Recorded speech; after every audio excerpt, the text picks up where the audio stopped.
let's do this. Okay, welcome to Grape to Glass, everybody. It's May. It's time for rosé all day, all May, right?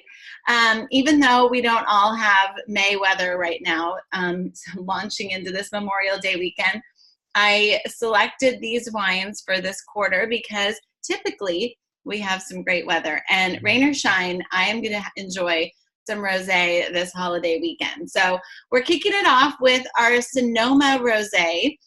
This is in our reserve collection, and this bottle helps through One Hope to educate women on their risks and symptoms of ovarian cancer. Fun fact, somebody asked me the other day that I was fortunate and lucky enough to make the first One Hope Rosé back in 2015. And that was the first time that we started working with ovarian cancer risks and symptoms and education. So this is a special wine to me.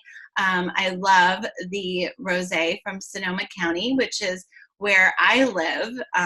It's the county just to the west, so a little bit closer to the ocean from Napa Valley. If you get your wine country map out, you've got Napa Valley, and then just to the west is Sonoma County. And Sonoma, because of its closer proximity to the ocean and the cool influence from the river canyons there and the coastal fog coming directly from the coast instead of up and down the Napa Valley. Napa Valley works where the fog actually comes in from the southern portion of the San Francisco Bay, and the northern area comes from the Russian River, believe it or not. And that fog comes in and dumps into Calistoga, keeping the valley nice and cool. But in Sonoma County, we have fog that comes right in from the coast, and that means that we can grow grape varieties that like cooler weather, like Pinot Noir and Chardonnay. There's a lot of Pinot Noir and Chardonnay across Sonoma County, as well as some Cabernet. This particular rosé is made from Grenache grapes. Last year, our Sonoma rosé was made predominantly from Barbera grapes.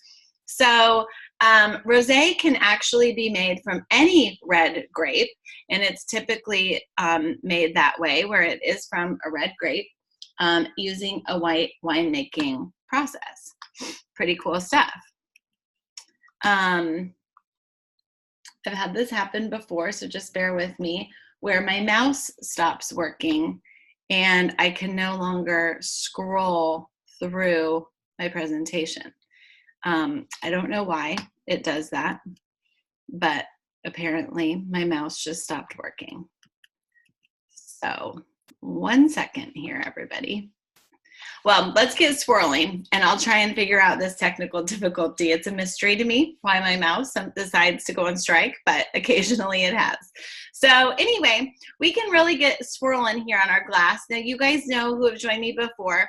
A lot of times I use different glassware. I don't believe there's a right or wrong glass for a glass of wine. There are some shapes of glassware and types of glassware that are ideal for technical tastings or for really truly appreciating the wine. And I can work with you guys to get some of those ideas. But in a tasting, an in-home wine tasting event from Napa Valley, you know, it's rare that you're going to have this big, beautiful collection of glassware. If you do, that's amazing and you should enjoy it. But oftentimes I'm using stemless glasses. Sometimes I even use little glassware from IKEA. I find glasses all over the place. And so I don't want you ever to feel like you have to have the right glass for the wine. It helps accentuate the wine, but it doesn't have to be that way. So this one, I picked a pretty one today. It has like all these etchings of grapevines, and it's the only one that I have left because, of course, the others broke in the collection. Does that ring a bell for anybody? So it's the only one I have left, but it does have a stem, and I think rosé looks really pretty in it. And my rosé was cellar temperature, so around 58 degrees. A little warmer than probably your rosé out of the refrigerator, which is probably running about 45, 42 to 45 degrees now. So I'm using the stem so that I don't warm the wine up anymore. So that was just a couple thoughts going into my glass selection for tonight. Bear with me, guys, here while I try something. So I'd love for you to see this big, beautiful presentation that our team worked on.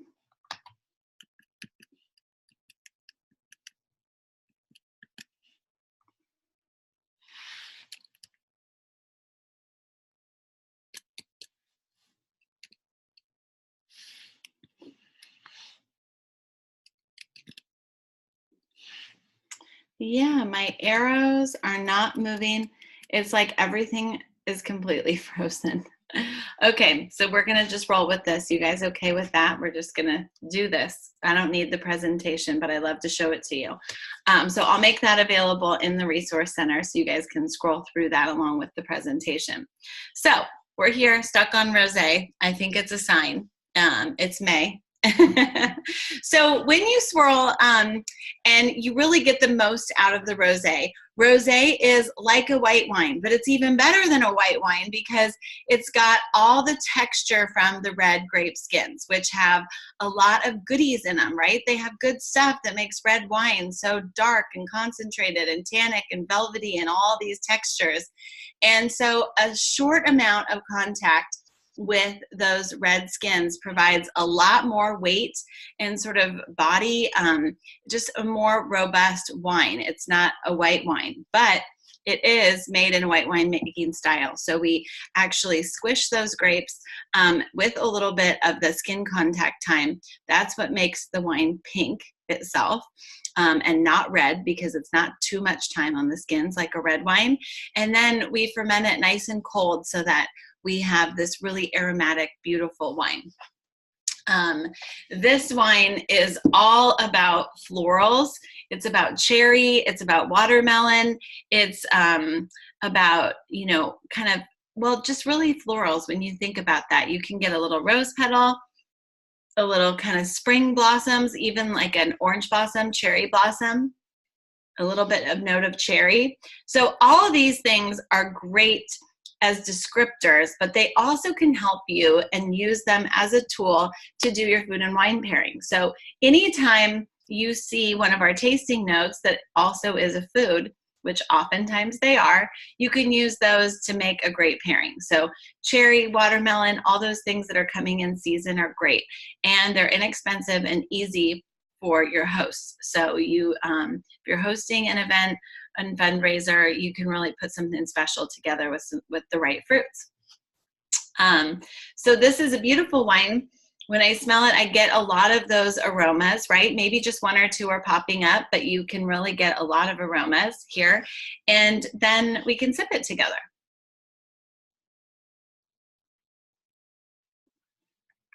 A lot of places say that there's like 5 S's to wine tasting, but that is too many for me. I can only remember 3 things. So I simplify it down to swirl, sniff, and sip.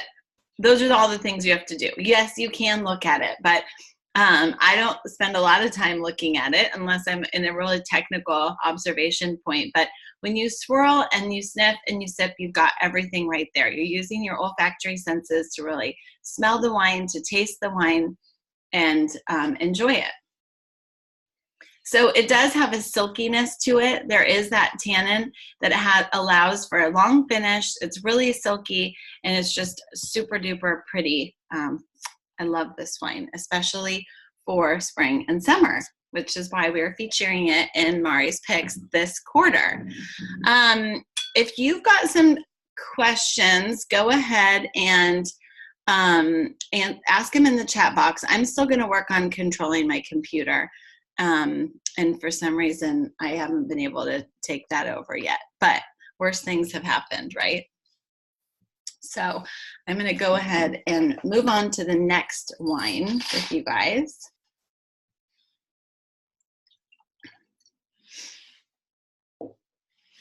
All right, so we've got our Paso Cabernet. Has anybody tried this before? Some of you have, some of you haven't. Yeah, Charlotte's party has, and Kelly has. Charlotte, not yet. I can't see everybody. Anyway, this is a great wine. It's new. And this is a Cabernet that we heard our community say, we want a bigger, bolder cab, but we don't want to go as far as the price points in Napa Valley. We want something in between. And so this is what we came up with. Paso Robles is an amazing wine region. It's very small and not very well known.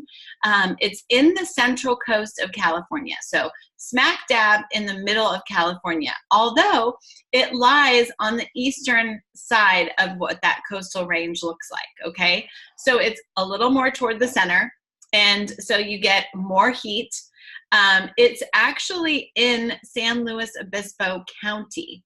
So Paso Robles is a wine AVA, American Viticultural Area, inside of San Luis Obispo County. Now you guys some of you might remember that we had a Pinot Noir from San Luis Obispo, which would have been from the more coastal area of that county. This is from the warmer part of San Luis Obispo County. There's a lot of really rich soils, a lot of clay, a lot of loam, so you get really deep soils which grow amazing grapes, and the warm temperatures allow for it to have a long ripening period. So you can really get some rich, ripe flavors from Paso Robles. Typically, the tannin structure in Paso is what I kind of liken to Calistoga. So up in Calistoga in the northern end of Napa Valley, we have those really, really warm days. And you get that same type of tannin structure from warm days in Paso, where it's almost like a shotgun type of tannin. So there's a wide array of tannin. You can imagine if you shot a shotgun and everything, all the little pellets, I guess they are, go all over the place, okay? Wide range, right? And then if you were shooting and I don't know why I'm using a gun analogy, sorry, but I just always call them shotgun tannins, right? They're not fine like an arrow or something where it's very pierce and intense. It's a shotgun. It's a wide range. So I love those type of tannins because they kind of pepper your palate across your tongue, and there's a lot of breadth to it. There's really a lot of breadth to the wine. So that's what I enjoy, and that's because of those warmer temperatures and the type of ripening that we get there. When you smell this wine, you almost get like a strawberry jam character. Do you guys smell that? Do you smell a strawberry jam?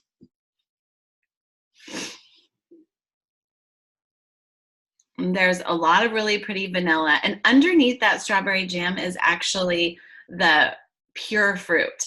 There's some blackberry in there, some dark cherry, and a little bit of dried herbs. So there's an earthiness coupled with so almost like a savoriness, I guess, not as much earthy, but a savory quality along with the really big, rich fruit. These are the most fun wines to pair with food, if you ask me. So if you're going to a barbecue this weekend or you're hosting an event this weekend, the Paso Robles Cab is one where when you take a sip of that wine and a bite of the food and another sip of the wine, it will change if you pair the wine with fruit or if you pair it with something more savory, okay? So every time you pair this wine with fruit, like dark cherry, or maybe you have a chocolate cherry combination that you're working with, some yummy brownies or cookies or something, or just dark chocolate and cherries and strawberries and fruit. When you have that and you pair it with this wine is going to go savory. Okay, so when you pair this, you're going to get all that savory, all those dried herbs and really savory components of the wine will come out. When you pair this wine with something really savory, so now we're talking about maybe it's a grilled meat with dried herbs, maybe it's a bruschetta with dried herbs. I'm using the tasting notes on the bottle to actually use these and get creative with the food and wine pairings, but if you've got something that's a little bit more savory, maybe it's a pasta or a chicken dish, whatever it is, then the wine is going to go super bright fruit. Okay, see how that happens? So when you pair opposing flavors and they're contrasting, the wine will actually go in the other direction. And that is super fun, you guys. You have to try it. So then you take a little sip of the wine, a bite of the food, and another sip of the wine. And you really start exploring what this wine is potential, it really is. And this is one where it's really fun to discover what's in there.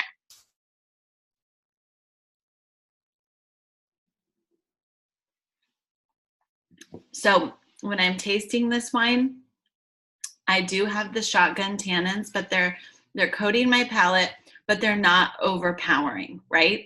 They're not overpowering. They're present. There's a really intense flavor profile there. There's a long finish, long and persisting finish. And that a lot of that is due to the amount of time that this wine spends in oak. So this wine is aged in French oak for about 12 months. It's a relatively short period of oak aging for Cabernet, and that's so that we don't want to build those tannins up too much, right? We want to keep them soft and silky and structured, and that array of tannin and texture readily available but still approachable. So that's our goal with this wine. So, I mean, if I was grilling this weekend, steaks, burgers, whatever it is, this is definitely what I would be serving or bringing for. Or also we've got Father's Day coming up. We've got graduations coming up, tons of barbecues. So this is a great wine, great match for that. Now, I've got to apologize because I've lost my control of this meeting. And so I can't see all of the chat box. If somebody wants to unmute themselves, maybe Kelly, could you, I can see you. So maybe you could unmute yourself and we could talk about some of the questions that I can't see. Thanks. Sure. Absolutely. I'm getting a lot of this is from Alyssa M. I'm getting a lot of questions lately about sugar content. Any comments on sugar for these wines? Ooh, yeah, I'm so glad you asked that. I'm getting a lot of those questions too. These are both dry white wines, dry wines. The Rosé is actually a little bit more off dry. So it's not sweet, but it is off dry, meaning it still has a little bit of residual sugar that's used to create this fruit character and also the weight of the wine. But the Cabernet is completely dry, so there is no sugar in the Cabernet. And I've got, in the next quarter, I've got 4 very dry wines with no sugar at all in the lineup. So many of our reserves don't have sugar. No residual sugar at all. And if you guys check out the wine profile, you can see which wines are dry and which wines are off dry and which wines are sweet. But the majority of our reserve reds are all dry. All right. And then Charlotte said, I do love the Vintner Pinot Noir red, but not heavy. Referring to the red blend, she said this is like Long Island dessert wine. You bite a piece of chocolate, take a sip of the wine, and then take another bite of chocolate. Yeah. All right. I love it. That sounds good. Yeah, the red blend would be a great wine for this weekend too. Mm-hmm. That is all in the chat box for now. All right. All right. Any other questions, everybody? You can unmute yourself and go ahead and ask a question if you haven't. I apologize that my computer has frozen and I can't give you the full display. It's really beautiful and well done. But we can talk about wines without those visuals if we have to, right? If we must. We've got our wine in front of us. That's what's important. And I'm hoping that through this Grape to Glass, you guys are learning more about our reserve wines, more about the selections of wines that we have in Mari's Picks and why I chose them for this season. I love this package of wines this quarter, and we're starting to work on some recipes and exciting things for our Hope at Home supplement for Q3. And it is a doozy, you guys. There's so many good wines in there. And I love how a lot of you have been working with your host to order Mari's Picks, and that's the tasting flight for the evening. That's such a great idea. It's just a lot of fun to share that experience and that curated package.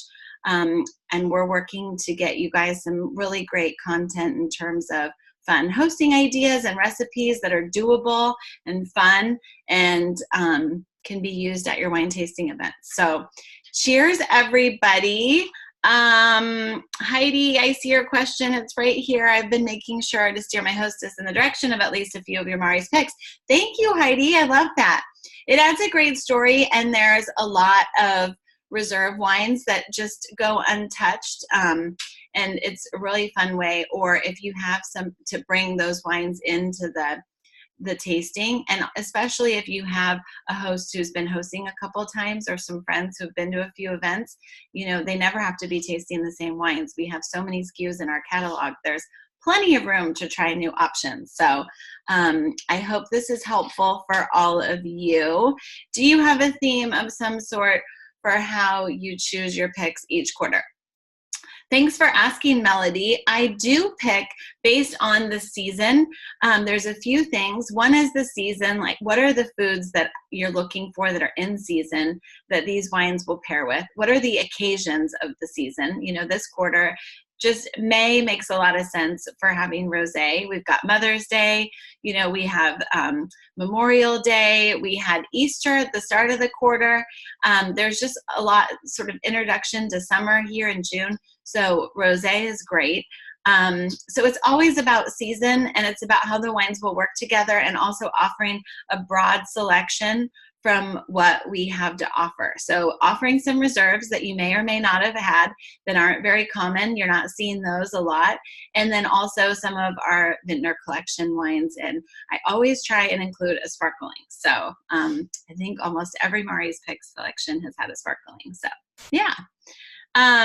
Kelly, I can't see your question, but I'm happy to answer if you can read it. Okay. Sierra actually asked before me, the 2017 Paso Cab, do you recommend letting it age, or it's good to go right away? You know, I think with this wine, you could age it, but I would enjoy it now. That's really what it was made for, is to enjoy now. It's sort of that more intense expression of Cabernet. It's got balanced oak, and I would enjoy it now. The wines that I would cellar and leave would be Napa Valley Reserve wines or our iconic wines. Okay, good. That answers my question. I'm looking for, I noticed that we're starting to release the Napa Valley Cab, which is a 2016. Yeah.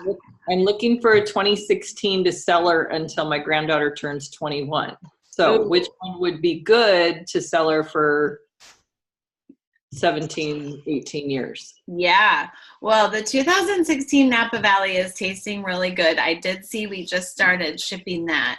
And it's a great vintage. 16 was a great vintage. It was the second year of really noticeable intense drought.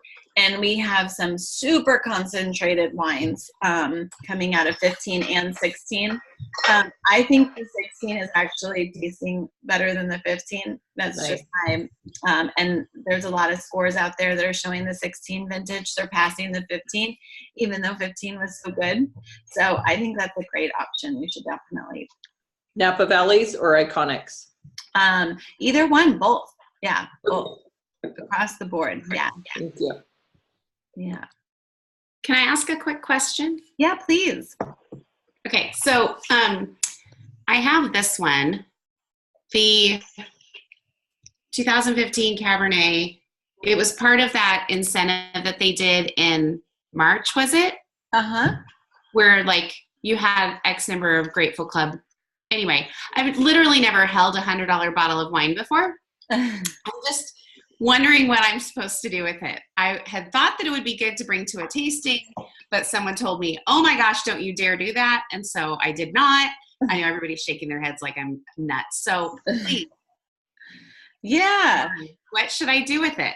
Well, that's a good question. I don't always believe that wine is only for special occasions, right? I mean, I think there's a lot of things to celebrate that make every day a special occasion. But there are some times when what I would call saving that for a special occasion would be a time when you can really enjoy it, when you have a nice meal. You're not just, scrambling, doing mom hustle and getting together for the table and pouring whatever for a glass of wine to, watch Seinfeld with or something.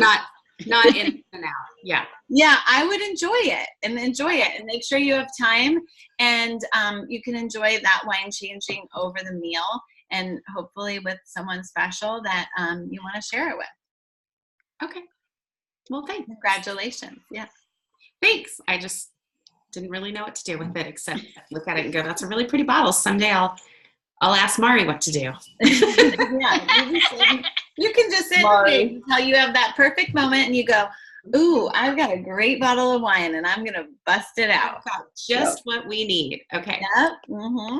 Mari, did you happen to see Melody's question? Will any of our wines be judged for any kind of awards? Not sure how that works, but people do ask. Yeah, Melody, I'm so glad you asked that. We have actually recently submitted our Vintner collection and a few of our reserve wines, including, I think we included the Paso Cab and the Monterey Pinot for a lot of different awards. So we're hoping to get that information back. This is kind of a wine award season right now. There's a lot of wine competitions going around. And so we're hoping to have all that information collected for the summer. I don't know the exact timing on the last competitions, but certainly for your fall and winter selling season, holiday season, we should have some awards to share with our customers. So that'd be a fun crush announcement. It would be a fun crush announcement. I know. I don't know how soon we'll be able to get them, but I mean, if I can get my hot little hands on a gold or double gold, I will be not able to contain myself. That would be amazing. Yeah. So I think that is that's a wrap. Well, thanks everybody for sharing these wines tonight. Again, I think it's time that I figure out what is going on with my mouse because I think this is about 3 times in the last 2 years that I've lost control, and it's always during this wonderful presentation. But I think it just goes to show us we should be stuck on Rosé for a while. Don't go anywhere. Just stay with Rosé, and I hope you guys have a great Memorial weekend and great tastings. And if you have any questions, catch me on Tuesdays live for Q&A on Facebook, 10:30 Pacific Standard Time. All right. See you guys there. Thank you. Don't think I can get off because I can't. I have to figure this out. So bye, everybody.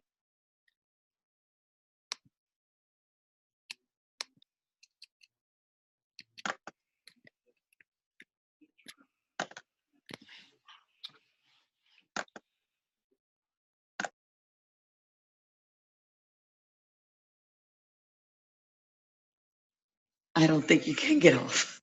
I can't get off. I just had to keep watching and see what you were I know. I'm Googling from my phone. Like, how do I close out my computer? I'm sorry. I just had to watch. I know. It's ridiculous. Oh, man.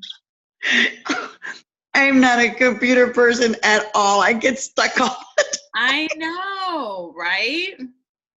Oh my goodness. I was like, everybody left. I was like, I'm going to watch to see what Mari's going to do. I'm going to see what happens. Okay, so Control-Alt-Delete could get me there. Let's see what happens, you guys.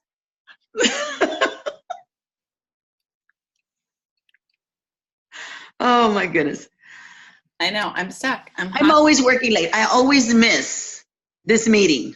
Oh, well, I'm so glad you could join. So I just got lucky to be able to get in on this meeting today. Awesome. Well, I'm glad that you joined. Did you learn something about the wines? Did you have fun? I did. And, I don't, especially since I don't know much about rosé. I know a little bit about several wines. Mm-hmm. I used to try and help sell the wines with the meat. I used to be a butcher at a butcher shop in Munster, Texas. That's my dream job. Did you know that? I've always wanted to be a butcher. Really? Yeah. So, you know, they was constantly calling me on the PA. Diana, we need wine service. Oh my goodness. I know. Well, I'm going to have to start drinking wine. Okay, I've got an option here. If I leave, you know, I've successfully re-entered my world here and closed out. Okay. So Oh, bye-bye, just in case. Oh, good. Stand by.